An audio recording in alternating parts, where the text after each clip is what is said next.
بسم اللہ الرحمن الرحیم۔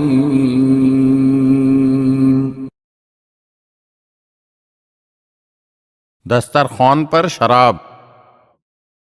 عباسی خلیفہ منصور عباسی تھوڑے تھوڑے وقفے کے بعد مختلف بہانوں سے امام جعفر صادق علیہ السلام کو مدینے سے عراق بلا لیا کرتا تھا۔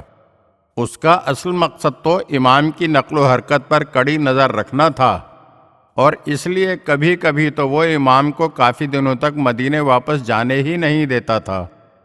ایک مرتبہ امام جعفر صادق علیہ السلام عراق میں موجود تھے کہ منصور کی فوج کے ایک افسر نے اپنے لڑکے کی ختنہ کا بندوبست کیا۔ اس موقع پر اس فوجی افسر نے ایک بڑی دعوت ولیمہ کا اہتمام کر رکھا تھا۔ حکومت کے اعلیٰ مرتبہ افسران اور دیگر اعیان مملکت اس تقریب میں شامل تھے۔ دیگر مدعوین کی طرح اس فوجی افسر نے امام جعفر صادق علیہ السلام کو بھی دعوت دی تھی۔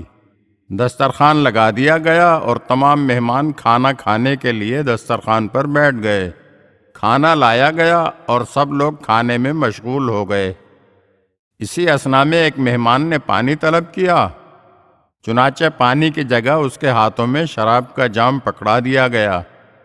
جیسے ہی اس شخص کو شراب کا جام پیش کیا گیا تو امام جعفر صادق علیہ السلام دسترخوان چھوڑ کر اٹھ کھڑے ہوئے اور فوراً ہی اس جگہ سے باہر نکل آئے۔ ان لوگوں نے امام کو دسترخوان پر دوبارہ بلانے کی ہر ممکن کوشش کر لی، مگر آپ واپس نہیں لوٹے، اور لوگوں کو مخاطب کرتے ہوئے ارشاد فرمایا کہ حضرت صلی اللہ علیہ وآلہ وسلم نے فرمایا ہے کہ جو شخص کسی ایسے دسترخوان پر بیٹھ جائے جہاں شراب موجود ہو تو اس پر پروردگار کی لعنت ہے۔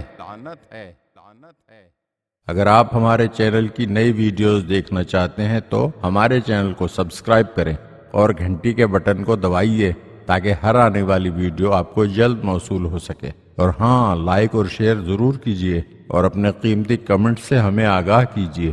شکریہ۔